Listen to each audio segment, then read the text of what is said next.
Kia ora koutou, no mai haere mai. Welcome to the Environmental Services Committee meeting for today. First up of our standing committees. First of all, I'd like to welcome, we've got Wayne from Community Board and Ali on Zoom. Welcome to you both, new members of the public that are here, council officers. Call for apologies. I haven't received any.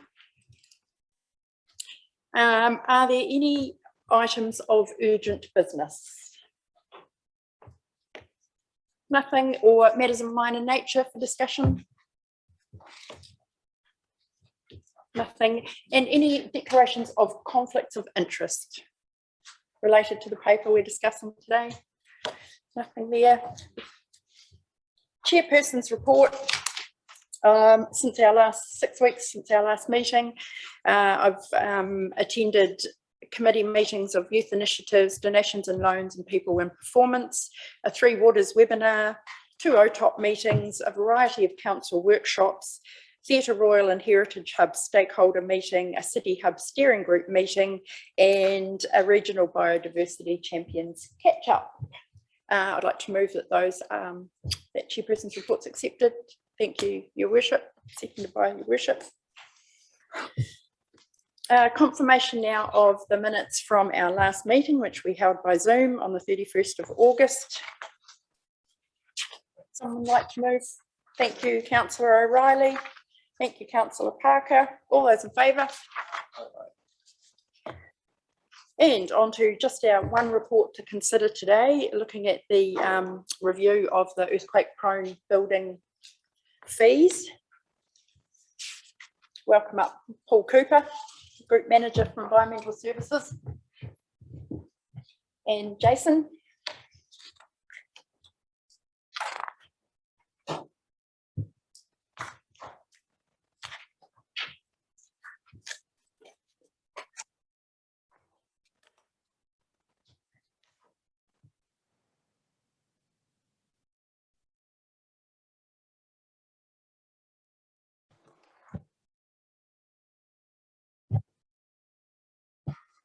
There it is. Thank you, Madam Chair, Mr. Mayor and elected members. This report is, although it's very specific in what it's asking, we actually thought it was an opportunity for a broader conversation after having 18 months under the, I've travelled 18 months since we sort of first talked about this fee and our approach to earthquake-prone buildings.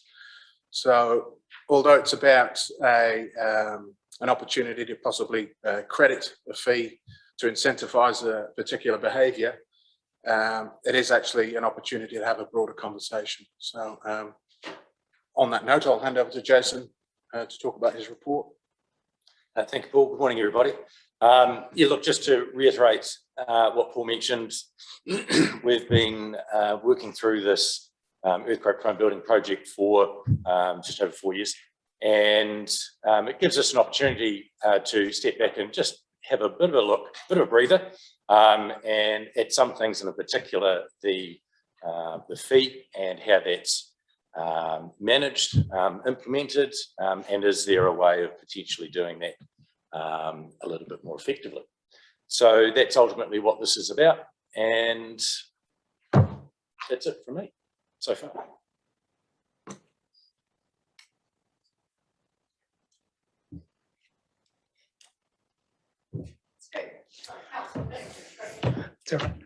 Thanks, Barb. Hey, look, Jason, thanks for that. Look, I've got concerns outside the fee, but you've introduced it, point 36. The clock's ticking on the earthquake-prone buildings at Stafford Street, and I believe there's a crisis in waiting. You've said we've been working on it 4 years, yet 80% of the building owners haven't submitted. I think we need to have a different strategy towards that. I went on the MV site this morning and found 50 building owners haven't responded in Stafford Street. Of the 14 that have, they're all under the NBS standard. So this is a crisis for the main street. No way you look at it. We need to be actually contacting individual building owners, not by mail, picking up a phone and asking them what their intention is. Because in 2032, the council certainly isn't going to buy 64 buildings in the main street.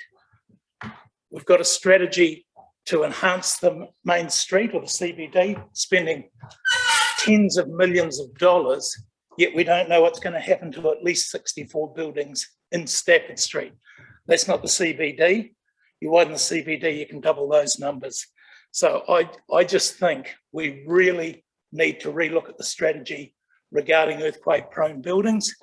In this room, we're aware what a facade is going to cost to retain. Some building owners can't afford it or don't have the capacity to increase their buildings. There are examples of buildings in the last month that have sold for half their rateable value because the question over strengthening. So it's no good in 5 years suddenly panicking. I just think we need to change that strategy and get onto it because it is a crisis.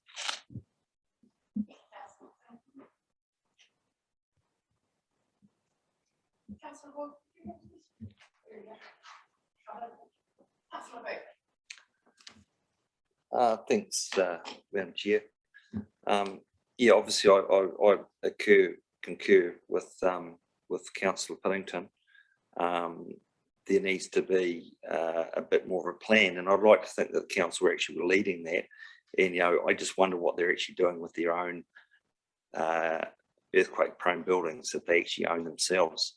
And in fact, whether they should be actually leading by example is to show the way. I read the report here from Jason, and I just there was some input in from the TCRAG group in regards to perhaps a solution, and I'd just like perhaps that to be recognised as they are the owners, or they represent the owners and the ratepayers of our main street, and they probably an opportunity to, you've got the CBD group, you've got the TCRAG, who are actually the stakeholders and owners, and I'd just like to think that actually, I believe it came from a meeting between the chairman of TCRAG and infrastructure manager and our chief executive. That suggestion was that perhaps, what do we do with all the money that the people have already paid? Well, logical thing is to actually, the suggestion here, which is, I think, is excellent. So I'd like to move the preferred option, but I'd like to see some recognition for the cooperation between the actual stakeholders to come to this conclusion, that being TCRAG, for your input, and correct me if I'm wrong. No, you're quite right, Councillor Booth. I've been approached by my first week in the job. I was approached on this issue, and that's been fairly regularly discussed throughout that group. The owners is one of the stakeholders that I've been approached by and discussed this with at length. So, absolutely happy to acknowledge that they've been part of this discussion. Yeah, I think it's a good outcome, but more to Councillor Puddington's, really we do need to actually get out and get on the front foot as to what we're going to do here, because come when is it 6 years time, or I mean whenever there's going to be a bit of a mess, and there are people out there who are actually doing stuff, and perhaps and it's not costing the earth, it's just being a bit being pragmatic and getting some good practical advice from actually our local people, and there are definitely solutions there. So I'd like to see that those be pursued, or continue to be pursued anyway. Thanks, Councillor Booth. We do have some ideas that we're working on in the background about how that might pan out, and it'd be something that we would come back and workshop with council.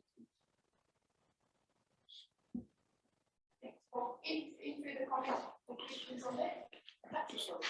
Thank you. Mr. Cooper, just as that regards to page 14, paragraph 21, we're just talking about there the various types of incentives designed to encourage and enable building owners. What are some of the other comparisons, or is that what you want to take to a workshop? I'll just get to the right points in the document, Councillor Wills, if I may. I just suppose, while you're just looking for that, I'd just also like to reinforce the fact that Timaru District Council and through the officers have endeavoured to engage locally and have done for the last couple of years. We've sat in here in community public meetings as well, got business owners to come together and building owners to try and work through and collaborate together to try and look for initiatives and ideas. So in some ways, it's a wee bit disappointing that some of them have sat on the sidelines and haven't necessarily engaged in what the councillors here have been, as in our officers here, have been trying to do to try and move this forward. So I don't think we can proportion the blame totally on the officers here at the Timaru District Council. They've done a lot of good work behind the scenes. I think it's also got to be duly recognised as well. But also too that the business owners themselves have to be prepared and engaged. And there may be a whole range of reasons why they haven't wanted to come onto the table, hoping in the long term that maybe the council will take ownership of these buildings and demolish them at their own costs rather than any sort of cost to the actual building owners themselves. So I also want the community to be fully aware of that as well. So yeah, back to the question I asked you, Mr. Cooper. And the question was around alternatives to incentivise Correct. change in behaviour. Well, like I said, we have ideas that we're trying to develop the feasibility of at the moment.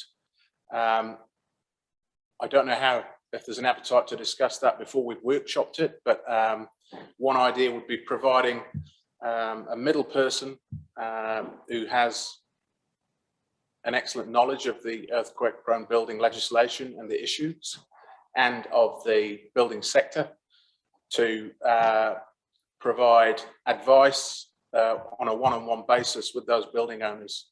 As I said, that might come at a cost to council, and it's a matter that we'd really like to flesh out and see where the hooks and opportunities are in that before we travel too far or say too much publicly. But that's one option that we're considering. Thanks, Paul. So we have a question on the floor. Councillor Booth is supposed to read the first option 3. Oh, sorry. That's all right. Look, to my point, I'm not apportioning blame. What I'm saying is our strategy is not working. We need to get hold of these people. If we've got a response rate after 4 years, sorry, not 40, 40 and slip, and 80% still aren't engaged, we just need to just change it. And that might be simply picking up the phone, ringing them, asking them, are you going to do something? When are you going to do it? And if you're not, that's cool. But then at least we'll have an idea of what the problem is.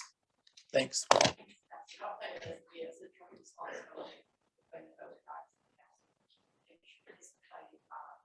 So,